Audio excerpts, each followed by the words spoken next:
Good evening and welcome to our NYU Tonight Business Report. I'm Yang Yang. And I'm Mike Collins. Let's take a look at what drove the stock market higher today. Earlier this morning, Wall Street got great news from Citigroup, the troubled bank which was recently bailed out by the federal government. In a letter to employees, Citi CEO Vikram Pandey said the bank posted a profit of $8.3 billion before taxes and special items through February, claiming their best performance since the third quarter of 2007. Citi shares posted a 35% gain and drove the bullish gains across the major indices. Let's take a look at today's closing numbers.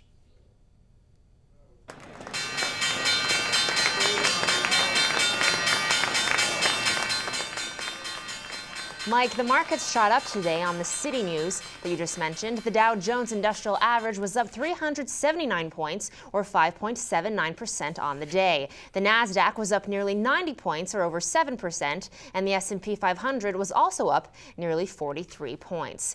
The takeaway from this huge day on Wall Street is not that the economic crisis is over. Instead, this demonstrates how volatile the market is right now. Since President Obama entered office, the market has dropped 21%, the worst market performance ever for a new president. But Obama has remained above the troubling stock market news. He has maintained a 67% job approval, according to the most recent AP poll.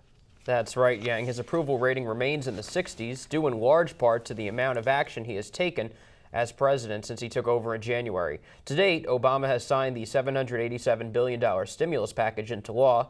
He has also announced financial rescue and housing plans, discussed health care reform, and announced a $3.5 trillion federal budget for the year. Today, President Obama announced a new education initiative as well. We will have more on that later in our national news segment. One issue that President Obama may soon be looking at is the Employer Free Choice Act, or card check, as it is called by opponents of the bill. The proposed law would make it easier for unions to form, requiring only a simple majority of workers. It would also waive the requirement for a secret ballot. Republicans are staunchly opposed to the bill. Many congressional Democrats support it. The question is, how many? In light of the card check debate, analysts downgraded Walmart shares since they would be adversely affected by potential unionization. As the state of New York has shown, states are not immune from this financial crisis. In fact, they have been caught in the middle of it. This is also true for our neighbors to the west as well. Across the Hudson River today in Trenton, New Jersey Governor John Corzine gave his State of the State address to a joint session of the state legislature. The governor proposed a $29.8 billion budget, which is $1 billion less than the state budget in 2006. In it, he called for a 0.75% income tax hike on those earning over $500,000 a year for this coming year. He also called for freezing property tax rebates on those making over $75,000 a year. State Republicans denounced the governor's plans for raising taxes. Corzine is up for re-election this November. States may be doing bad, and so are large corporations. This morning, credit rating giant Moody's published a list of 283 companies that are in danger of defaulting on their debt payments. The list comprises companies with a B3 credit rating or lower, known as the bottom rung. A B3 credit rating is the sixth lowest Moody's rating and is considered junk status with high credit risk and poor credit quality. The list includes some headlining companies that did not come as a surprise, such as American Airlines parent AMR Corporation, Chrysler, Ford Motor Company, General Motors, and the U.S. Airways Group. The list also included less talked about companies such as Dole Food, Kodak, and Rite Aid. Last year's default rate was well below the historic average, coming in at 4%. This year, Moody's believes the default rate will easily be in the teens and that 45% of the bottom-rung companies will default in the next 12 months.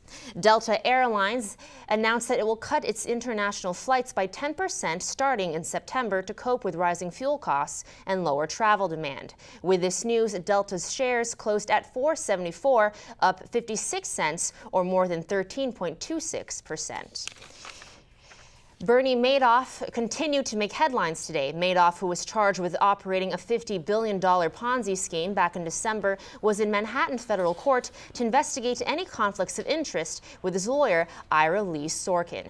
Federal prosecutors identified 3 potential conflicts that would allow Madoff to replace Sorkin, including 2 separate investments that Sorkin and his family made with Madoff over the years, and a case from 1992 where Sorkin defended 2 accountants linked to Madoff. But because Madoff was already aware of these potential conflicts before hiring Sorkin, it is unlikely he will be replaced. And federal prosecutors believe none of the conflicts are so serious that Madoff cannot retain Sorkin's representation. Madoff is expected to plead guilty in court on Thursday, resulting in a life sentence. And looking to the future now, Federal Reserve Chairman Ben Bernanke spoke this morning. There he announced need for regulation that, quote, regulates the financial system as a whole in a holistic way, not just its individual components, end quote.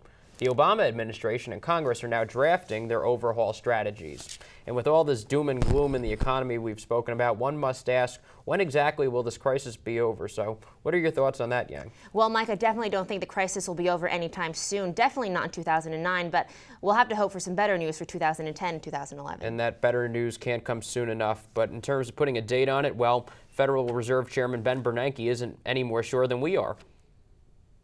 My forecasting record on this recession is about the same as the win-loss record of the Washington Nationals. There you go. There's the Federal Reserve Chairman, Ben Bernanke. Maybe he'll be covered in sports next time with his predictions there.